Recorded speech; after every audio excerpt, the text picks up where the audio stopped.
This week is Parshas Tzav. And it's also Shabbos HaGadol, it's the Shabbos before Pesach, as it frequently is. And I made this discovery when I started the research. Because for the life of me, I couldn't find a Maimed on Parshas Tzav. Hasidic. I found many Maimed on Parshas Tzav. But they're about Pesach. They're about, in the leap years, it's always Parshas Parah. To find the Maimed on Parshas Tzav that actually talks about Parshas Tzav, I couldn't even find in Tzemach Tzedek. In Eratera, I looked, I found the Psapor Vertet. But I scrapped together something from Chassidus, Grade, and then as I was leaving the house, I made a discovery which I'm embarrassed I didn't make before, that there's a whole Sikh, look at the Sichas Chelik Zayin, page 30, which is based on our discussion. So I didn't copy it in your stack. If you really, really miss it, I can copy it and give it to you next week. But I brought the book along. So depending on the clock, Mitzvah Shem, we'll get to as much as we can cover. Okay? Let me say this by way of introduction. Even though it's not relevant to what we're going to discuss, I feel like I should tell it to you. For those of us who are learning Chitas and paying attention, and I would agree that it gets hard in Vayikra to pay attention. It was a lot easier when you were telling the stories of Avraham and Yankiv than when you get to the Karbanos. The Inyanim are so unfamiliar. You can't relate to, different types of Karbanos, different types of animals, different organs of animals which are supposed to be Karbanos. It's very difficult to halten cup.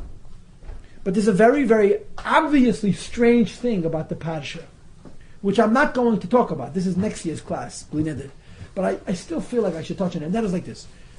The Torah goes through what seems like such an organized discussion of the Karbanos. Oila, Mincha, Shlomim, Chatas. And then we do Karban Leviyated and Ashamis, right? We do all the Karbanos. Oila means an offering which is put on the Mizbeach. Mincha is a meal offering. Then you have Shlomim, animals which are peaceful, where God and the Kohen and the Bailim and the host share the meat. Then you have Chatas, sin offerings, personal sin offerings, communal sin offerings, private sin offerings by leadership. And then you have Karban Leviyated. Karban Leviyated means a fluctuating carbon, which is really a Chatas. It's just a different type of Chatas. And then Asham. Ashamis, there's different types of Ashamis. There are Ashamis that people bring called Asham Tola. You're not sure if you did Naveir Asham Gezelis, Asham Me'iles, and so forth. So you read Parshas Vayikra, last week's Chitas, everything's going to be wonderful. You start this week's Parsha, and you start all over from the beginning again. There's Teres HaElah, there's Teres HaChatas, there's Teres HaAsham, there's Teres HaMincha. What's going on? Eibishter, you finally got something in order. So why'd you forget a bunch of stuff and go back to it a second time in Parshas Tzav?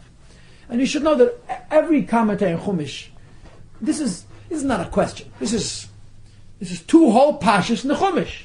The Torah goes through all the Karbanos in what seems like an uncharacteristically organized fashion, and then goes back and says, "Oh, I forgot to tell you this, and I forgot to tell you that, and I forgot the other detail," and about the carbon. Mincha, these are the rules about this, that, and the other thing. And Chatas, don't forget this, and this is also very important if it goes outside the machane, if it touches other piece of meat, if it's cooked in a kli cheres. All these details. There is no logical reason on our level of logic that it could not be put together. And if you want to divide it into two pashas, so you'll split it up. You go through all the Karbanos of Vayikra, and you repeat them all over again in Parshas Tzav and add details. Like Shlomim has a variation called Karban Teda. Right? The different halachas of Asham, different halachas of Chatas. All the halachas of last week's Parsha repeated again with more details. It's weird. And there's good explanations. There's some very, very good explanations. But one of the keys to understanding the differences is that the beginning of the discourse of Karbanos in last week's Parsha starts with the word Vayikra El Moshe. Vayidaber ad Hashem elov, me'el meyed leimer, daber al Aaron v'albanad leimer. You see it in the pasuk? What's the pasuk now? Adam ki yakem mekem karban adishim min habehema min abakam saying. Bring me a chumash. Doesn't say daber al Aaron. How does the pasuk Vayikra begin? Me'el meyed leimer. Adam, right? It doesn't say daber al Aaron. It doesn't say speak to the karban. Adam ki yakem mekem karban adishim. So there's some chaps over here. Parshas Vayikra begins with Vayikra al Moshe. Hashem is calling Moshe Rabbeinu. And we spent an hour and 20 minutes last week analyzing this word Vayikra. What is the significance of his Hashem calling? And it doesn't say Vayikra Hashem al Moshe, it says plain Vayikra al Moshe Vaydaber Avaya. As we discussed at length last week. The Chassidish chap that Vayikra al Moshe is higher than Hashem's name.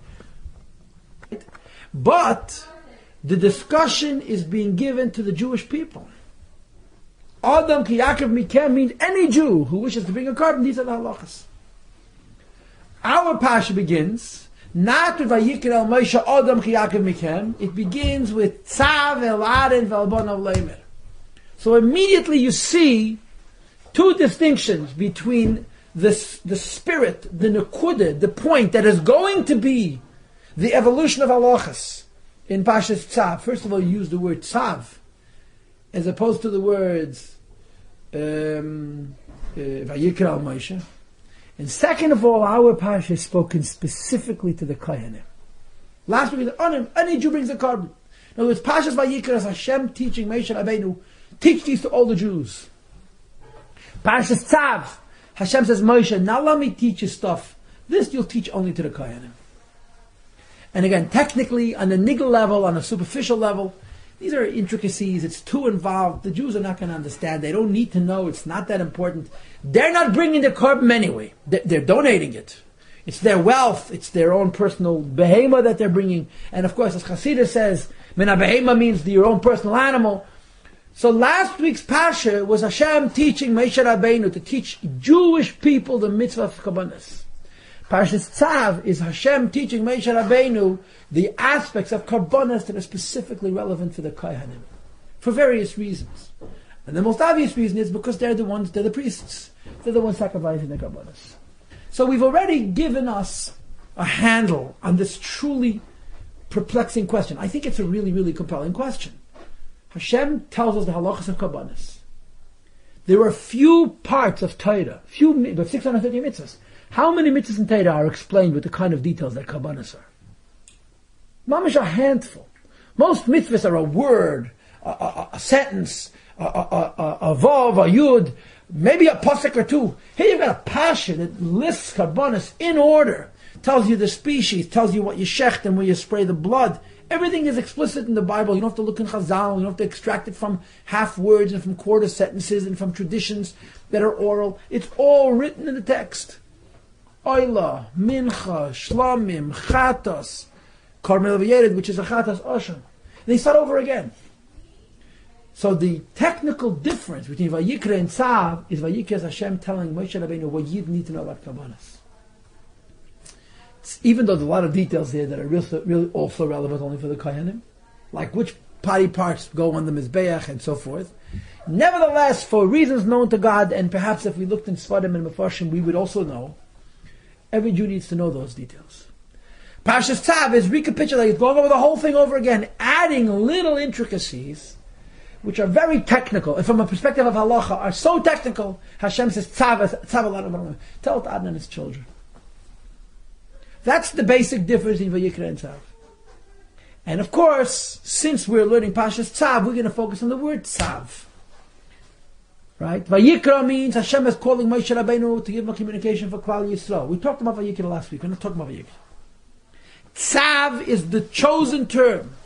The Klayachal Atmos and Musa in Baruch Hu that the Eibishter chooses as his vehicle to articulate, speak specifically to Aaron and his children. And this is what our class is going to be revolving around. One word, Tzav. Command. Why not Dabir, speak, Emoir, tell? Why Tzav? Tzav has a very strong connotation. Command. And it's not a commonly used word in Chumash. Normally Hashem says to Moshe Rabbeinu, Dabir, speak, or Emoir.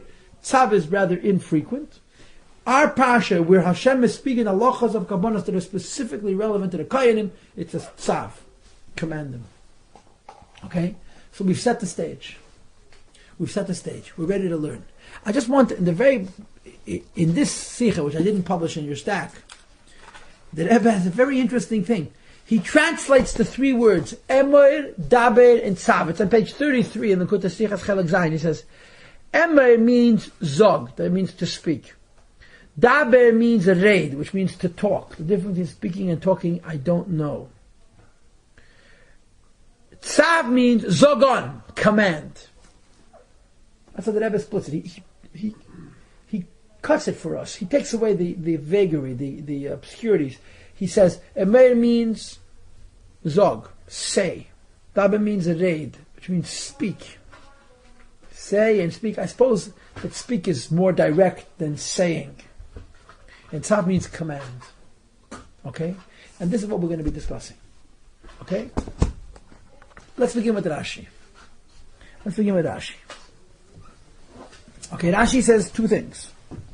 Tzav is Aharon, command Aharon. Dr. Rashi ain't tzav. First page. The denotation of the word tzav is lashon ziruz. It indicates ziruz. Ziruz means to encourage strongly, to provide impetus. Miyad uladeiris. But the word also denotes that this encouragement and impetus that you must provide is relevant now and in all generations. Tzav means don't just tell it to them. Encourage them, repeat yourself. Drive the message home and teach them that the relevance of this message and the urgency of this commandment is for now and for always. That's what translates Tzav. So here already we have two kvetches. The first is zirus, encourage them strongly. And the second is miyad l'deiros, for now and for always. And then he brings a second thought, or a third thought, depending on how you want to split the hairs. Omar Rab Shimon, says the sage Rab Shimon. It becomes especially important for the pasuk to encourage b'makom, in circumstances sheyesh bo chisaron kis, where there's a cost. Rabbi Shimon says, why is the word tzav used, which the first translation of Rashi suggests, encourage strongly? Why does the Torah say about these halachas tzav, which means encourage very strongly? Because there's this financial loss, this cost. When it costs money, you have to be very, very, you tell you do a mitzvah. It doesn't cost them much, no big deal. You tell you do a mitzvah and you're paying a high price, you must use the word tzav, because the word tzav indicates, even though it costs money, do it anyway. Now, if you've read the Chumash, you'll say to yourself, I don't see where it's costing money. The Kohanim are bringing korbanos, but they're not paying for it more than anybody else's. And this becomes an issue that's very, very thoroughly discussed in the Mefarshim. Erechaim HaKadosh, I've circled all the Yesh Loimers, Yesh Emnims. Erechaim HaKadosh has 4 different interpretations of what's the financial cost to the Kohanim for bringing the korbanos. The Kli Yakar also has a handful of different interpretations. But at this juncture, I'm not sure if we're going to read these Mefarshim, but they offer us a variety of different explanations of what the Chasaron Kis is. But the bottom line is, our Parsha, which is a repeat of the halachas of Karbanis, but it's not a repeat.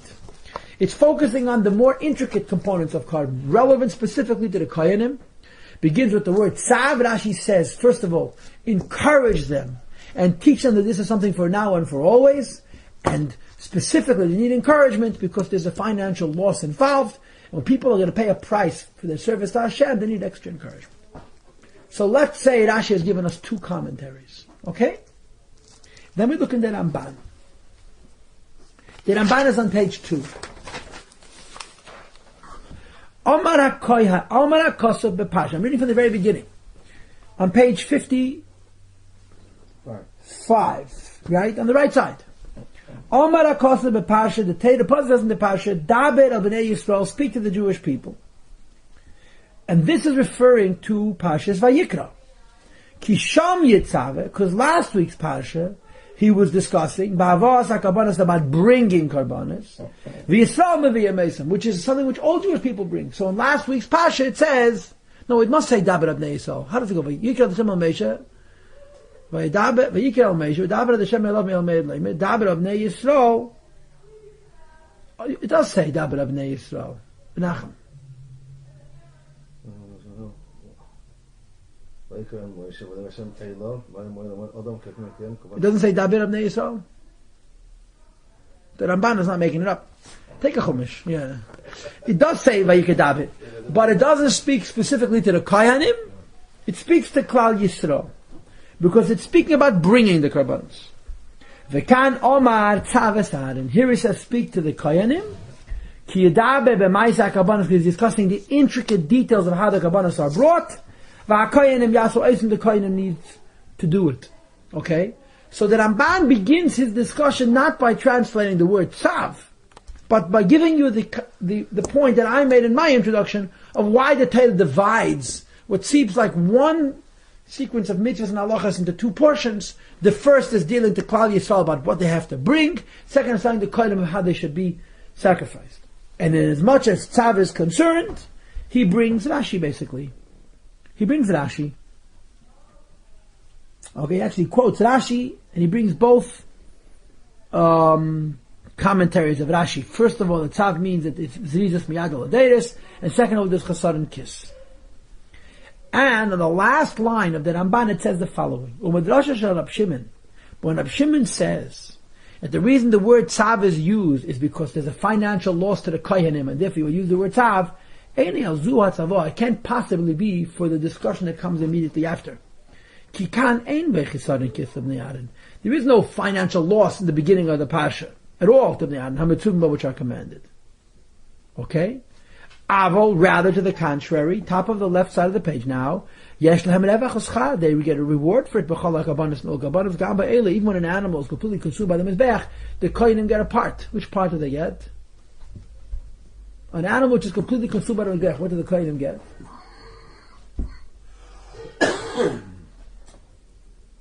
A korban is completely consumed by the Mizbeach. What do the Kohanim get? The korban is completely consumed. There's nothing left.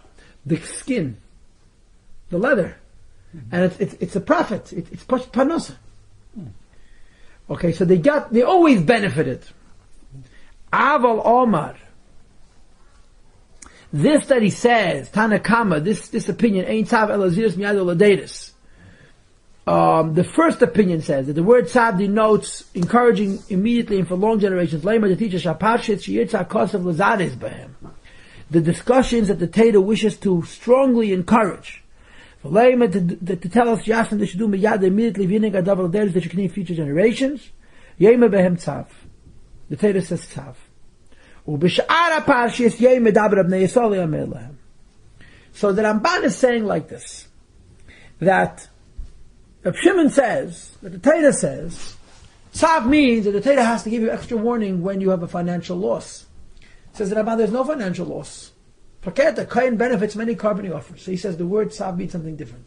So when Hashem gives a mitzvah, which is relevant now and relevant for always, he uses the word Tzav. If the Torah gives us a mitzvah which is relevant now or relevant always, but not relevant now and always, it uses a different lush. Now this is a weird thought. I'm not sure what it means, but I'll give you an insight. I'll give you a gedank. There are mitzvahs which are temporary. There are mitzvahs which are only for a specific period of time, especially in the desert. There are mitzvahs which are permanent that didn't apply at all in the desert, because desert Yiddishkeit was fundamentally different than Eretz Yisrael Yiddishkeit. Okay, to give you a classic example, which is discussed at length in Hasidus and in other Sfarim, in the Midbar they brought karbanos, right? But there was no mincha and nesach. There was no meal offering and no libation. It was just a korban. The minchas and the nesach only going to Eretz Yisrael. As they state in Pasha Shlach. Okay. Another example, and this one is very, very interesting, and people don't know it. In the Midbar, there was no shchita. In the Midbar, you were not allowed to kill animals with shchita and eat the meat, except a korban. You were permitted to suffocate an animal, mechira, and eat the meat, but the halacha of shchita, which of course today, if you eat an animal, it's achman santreif, and it's metamtem the nefesh, and all those other things. In the Midbar, you were not allowed to shecht meat and eat it in your own home. If you shecht the meat, if you ritually slaughtered meat, it had to be a korban. And the explanation in Das Tachten is, Hashem says, you're so close to me, how can you shecht an animal and not bring it to me? Huh? In Eretz Yisrael, the Jewish people were scattered shkoyach. In Eretz Yisrael, the Jews are scattered all over the place. So he's far, he can't bring his meat to the base of meat, he wants to eat meat. So the Torah permitted basar taiva. You want to eat meat and enjoy it in your own home, shecht. But in the midbar, what right do you have to shecht and eat meat and not bring it to the Eibishter? You're a stone's throw away. Walk over, bring a carbon. Let the Eibishter partake also. So this is an example of mitzvahs which either applied only in the midbar, like miluyim and other things, or applied only in Eretz Yisrael. You understand? Tzav means mitzvahs that apply in the midbar and in Eretz Yisrael as well. And I want you to know that in Kabbalah and Pnimis and Yonim, this is very significant because, what we learn in the Sichas, that the Yidden Midbar were in a madreg of machshava. They were on a spiritual level of thought. The Yidden Eretz Yisrael on a level of dibur, a spiritual level called speech and action. For a mitzvah to be relevant for both type of Jews, shows on a certain transcendent. It's above difference. You follow? If there's a mitzvah which Yidden in the Midbar, who are so spiritual, must keep, and at the same time it's so practical that once we come into the Torah, we're going to keep the mitzvah in the exact same way, we use the word tzav. You follow? Mm-hmm. As opposed to some mitzvahs being relevant only in the Midbar, other mitzvahs being relevant only in the Torah. This is the Ramban solution. So the Zerizus means, I'm giving you a mitzvah, it's so unusual, that in this weird world of living in a cloud, the mitzvah applies, and in the ordinary world of being farmers in the Holy Land, the mitzvah is going to apply. Tzav, miyad l'deiros, it's now and for always. It's above distinction. It's above difference. It's above saying it works when you're in this world, doesn't work when you're in another world. It works on this level, doesn't work when you're on a different level, and so forth and so on. That's the first pshat of Tzav. The Ramban is essentially enriching Rashi's commentary. And by the way, in the back of this stack, well, we're not going to get to it, I have two unedited sichas in the Rebbe, where the Rebbe analyzes Tzav in Trutei Shel Mikra. And the Ramban now continues. Ubar Rab Shimon, comes Rab Shimon, lachlek, and he disagrees. V'lay meant to say, shepa'amim yavei aloshen hazeh, sometimes the word Tzav would be used, even b'davar she'einim miyad l'deiros, even something which is not constant, now and always, but v'shesh b'chasar and kiss. If something applies now, and it applies later, you would certainly use the word Tzav. Sometimes you can have mitzvahs which don't apply now and always, and yet you can use the word Tzav, because the word Tzav represents a very strong form of communication and commandment. And when is that? When it costs you money, when it costs you geld. Again, the commandment of preparing the oil, where it said, had to give the Levites cities to live in, and so forth and so on. Okay? So the Ramban essentially explains Rashi better. What's the diak b'yad l'deiros? That it applies always. Reb Shimon says, even if it doesn't apply always, if there's a financial loss involved, we use this stronger lashon tzaf. And then he brings another thought, which a lot of other mafarshim bring as well. The Yitachin, left side of the page, second line, the reason this tzav actually has a financial loss, I'll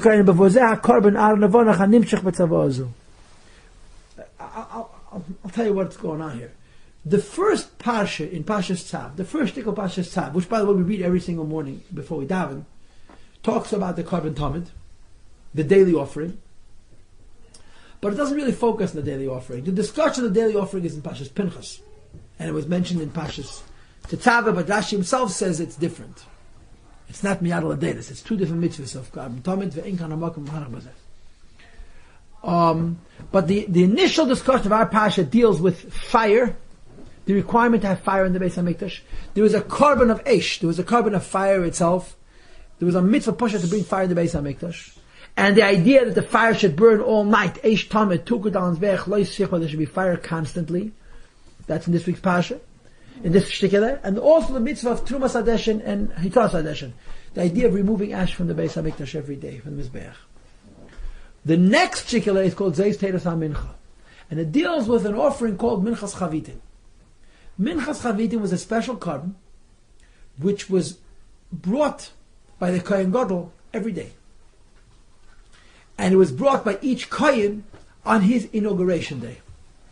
When a priest joined the ranks of priests, on the day he joined, he brought a carbon mincha, a meal offering, which he would divide in half, machatzisa baboika or machatzisa bein arbaim. Half he brought in the morning, half he brought in. It was an unusual carbon mincha, which was kol tokted. Any of the minchas of the Kohanim were completely consumed by the Mizbeach. When a Yid brings a mincha, you have something called a koimetz. A fistful goes to the Mizbeach, the rest is eaten by the Kohanim. But when a Kohen brings a mincha, The whole thing goes in Mizbeach. Kol talked it. But when a kohen was initiated that day, were Mechas Chavitin, and it cost him money. So the Ramban says maybe the tzav, sudden kiss, doesn't go on the halachas of fire and the halachas of Trumas Adeshin and Hayitayis Adeshin, which don't cost the kohen any money, just doing his job. But on the subsequent pasha, where you have this idea of a kohen who is initiated to bring a carbon the day he's initiated, and a kohen gadol brings that offering every day of his life, every single day, 365 days a year, including Yom Kippur. Which is why kohen gadol's couldn't go very far from the Beis HaMikdash. They basically had to live there, had to always be there. Okay, so what did we learn? What did we learn? The Torah uses the word tzav in initiating what amounts to a second discussion on karbonos, which is relevant specifically to kohanim, and it's zrizus. The word tzav denotes encouraging them very strongly because it's miyadul aderus for now and for always, and the Ramban underscores it, that if it would not be for now and for always, you would use different words and made and dabit. And I explained to you what I think is a Hasidic insight into what it means miyadul aderus, because even the mitzvahs that are the same in the midbar, the same in Yisrael, are still different. Because in the midbar everything is ruchnius, and the midbar, in the Yisrael, the whole idea is to bring it into the Gashmistic world, but it's immaterial. Rab Shimon says that the word tzav is used whenever there's a financial loss. Says the Ramban, I don't see a financial loss. So he says, no, it doesn't mean the financial loss here. He means that you can use the word tzav, even if it's not miyad l'deiros, when there is a financial loss. And then he says, you know what? Maybe the minchas chavitin, it doesn't cost $1 million, but the idea that a korban has to pay, a kohen has to pay from his own money to bring his initiation offering, requires tzav. So to make a long story short, we've got two interpretations of tzav. Either it means to encourage doing it quickly and for always, or it means that when there's a financial loss, you need an extra incentive, an extra impetus, an extra kick in the pants, as it were. Okay? Now we're going to do the Yalkut Shimoni. Page 3. I sort of made myself a semi-habit. I can't say that I've done this with consistency, to publish every week the Yalkut on the Psukim, because the Yalkut is really a compilation of all the Midrashim. But of course, whenever the Yalkut has too much to say, we overlook them. In this particular instance, the Yalkut has two thoughts, so we might as well learn them. He's addressing the same question. What is the denotation of the word tzav?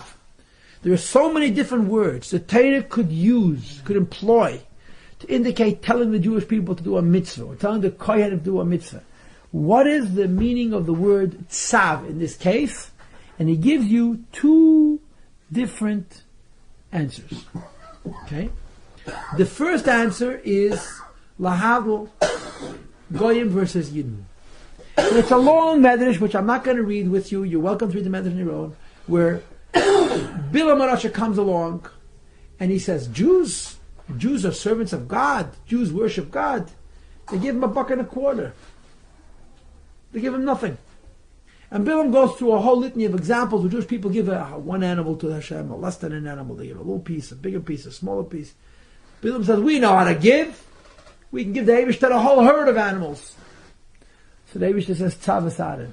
He says to Bilam, believe me, he says, as much as you can give, I'm not impressed. Malachim give better than you. Angels are much better, more capable of giving than you. I just favor them. So let's read the last few lines of the paragraph. Again, if you want to read the whole thing, you're welcome to read it on your own time. But as I'm mentioning to you, what he does, the Yalkut, is bring a medrash which indicates that Bilam is saying to Balak and to all of his goyim, we can out-carbon the Jews. We'll give more to Hashem and we'll bribe him. And Bisha says, sorry, it just ain't going to work. Amalei HaKadosh Baruch Hu, God Almighty, tells him, oh, you guys don't have any notes. It's right here. Amalei HaKadosh Baruch Hu, 5 lines from the end of the first paragraph. Rosha, evil one. Ilu hayisim evakish karbon. If I am looking, this is Pasha Tzav right here, to satisfy my, whatever it is, my carbon cravings, you couldn't possibly satisfy me. He says, I would tell the angels, Michael and Gabriel, keeping the fun, and they bring offerings before me, and he brings the pas right? There's nobody in this world who can compare to the heavens and to the malachim and the offerings that they bring before God Almighty. Okay? So, Mi b'shachach yarech l'Hashem means you can't bring karbanos like malachim. Yidma l'Hashem b'vnei elim, he says, goes on b'vnei Avraham, v'yitzchak shehem eli elim. The word elim means the mighty ones, the strong ones, the rocks of the earth. So the pasuk is saying, nobody could compare to my malachim in heaven in the way they bring karbanos, and nobody compared to my nation of Israel, they bring karbanos down here in this world. Ein ani makabel karbanos elam Yisrael. I just am not interested in sacrifices, only from the Jewish people. Shenemar tzav. Says the Yalkut. What's the denotation of the word tzav? It's not how much you give. What's the expression? It's not what you know, but who you know. The Eibishter has a who you know relationship with the Jewish people. They give him a small carbon. He says, "Oh, this is a delicacy. I prefer this." Allah Lagoy could bring a herd of animals. The Eibishter says, "What are you satisfying me? The angels do a better job than you. I just favor Klal Yisrael." And of course, why the favor Klal Yisrael? Because we're such pious and wonderful people. Do me a favor. Because we had pious and wonderful Zaydis. Avraham and Yitzchak.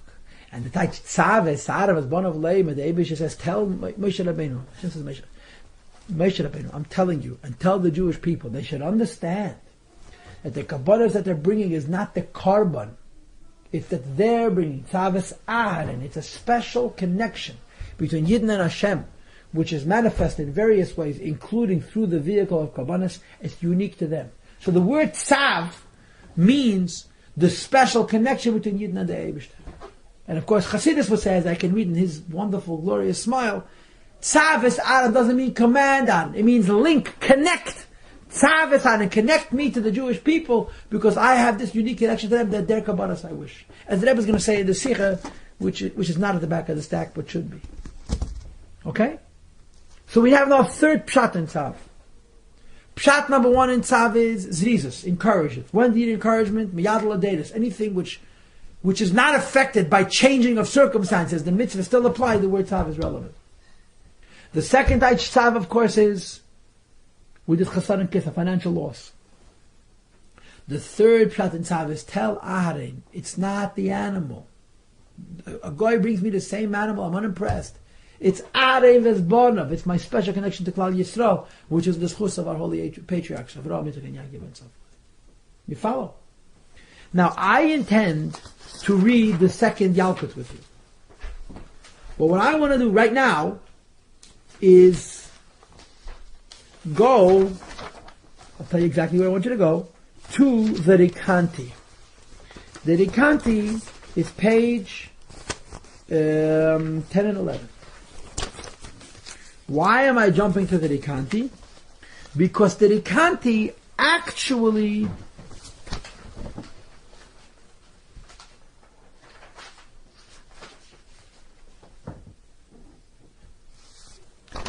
repeats this medrash. You read it Yalkut now, right? Our question is, why the use of the word tzav? Of all the possible terms that could denote command, why here by karbanis, and specifically karbanis that are communicated not for the whole of Klal Yisrael, but for the kohanim is the word tzav used. So Rashi said miyad l'deidus, Rashi said chasar and kis, and the Yalkut says it's special for Jewish people. The Rikanti speaks on this Yalkut, so that's why we're jumping straight to the Yalkut. Okay, Omru Rabbi Seinu, you got page 10. Omru Rabbi Seinu, our rabbi said Zal b'medrash Yilamdeinu in Medrash Tanchum.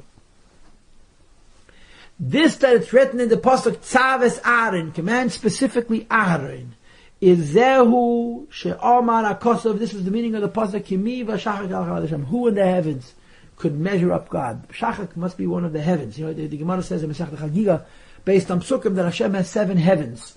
One of these 7 heavens is called Shchokim, right? Ubegavosei Shchokim, which is bracha. So Shachak means the heavens. Who can compare to those who bring sacrifices for me in the heavens? In other words, Hashem says to Bilam, you're not going to impress me with another animal or another 100 animals, because in the heavens I'm getting more than you could ever possibly bring me. Amar HaKadosh Baruch Hu, the Eibishter says to Bilam, if I wanted a large sacrifice, I would not tell Michal to sacrifice before me. Rather, Umimi ani mevakesh carbon. From whom would I ask a carbon? Me yourself, from the Jewish people. In other words, the Rikanti says a little bit different than the Yalkut. This is also a medrash, because the Yalkut says, Hashem says, I would either take from Yidden or from the Malachim. In other words, I'm interested in the heavenly carbon. I take from Malachim or from Bnei Yisrael. The Rikanti, which is quoted, that medrash says I wouldn't even take from the angels. I would only take from Bnei Yisrael. So what do we have now, in other words? Tzavas Aaron means not that Hashem is saying to Bilam, the value of a carbon is because I've given it value. He's saying, I value karbonos of Yidden so much, I value it even more than the karbonos of the Malach. Okay? Or Kvar Yadaita, you know, Ki Mechol, Hu Akayan, Agadol Shalmayla, Mechol is the high priest above, Ki Koichem in Chesed, he comes from Chesed, as do the priests. Amr b'medesh, the medesh says, Kirish Meseim, Shatzadikim, Makriv, B'dmus Tmidim Shalesh. That actually Mechol does bring karbonos. But the karbonos that Mechol brings are Jewish souls. People pass away, the neshamas go up. Mechol sacrifices them on the heavenly Mizbeach, and they ascend from a lower level of heaven, so to speak, to a higher level of heaven, so to speak. Okay? So Mechol is Makiv Yiddish and Shabbos Gabi Mizbeach. And the Medrash is saying, even though Mechol is Makiv Yiddish and Shabbos Gabi Mizbeach, the carbon down here is what I'm after. Tzavesad. So the Rikanti is similar to, but not identical with, the Medrash that the Yalkut brings. The Yalkut brings the Medrash, Hashem said they have choices. The Rikanti so far saying, no. He only is interested in the karbanos that human beings down here in this world sacrifice. You follow? What's the reason? This is you learned the Maimon Mem Gimel, Pasach Rabrachia. However, in the Sefer Azayah, however, in the Sefer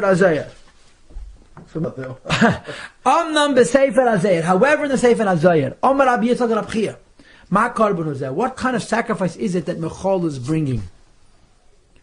Okay? Yachel Loimer Kisha'ar Karban. Could you say that the sacrifice of Malach, Mechol, is like an ordinary carbon of a human being? Omar Rab Chia answers him, Hakrava, it's a bringing close, Ka'adav Makrim Deidin Lefnei HaMelech, like a person is bringing a gift close to a king. So of course it's not the same kind of a carbon, but the same kind of one that you're bringing close to the Eibishter. Umichal Heilech Imam LaPesach HaChamishi V'shish Lefnei HaKadosh Baruch Hu. Michal walks with them through the 5th entrance and the 6th entrance before God. Ve'emen, he says, Rebbeinu Shalayla, Master of the world, Ashrei Banecha, fortunate are your children, B'nei Ehavecha, the descendants of the ones you love, Avraham, Yitzchak, V'Yankiv. Ashrei Matzadikim Azeichem Lazeh, how fortunate are the righteous, who merit that when they bring a carbon, Mechol accompanies their carbon with them towards God. They reach the 7th heaven, which is called Araves. And there's hidden treasures of good life there. The neshamas of tzaddikim are also present.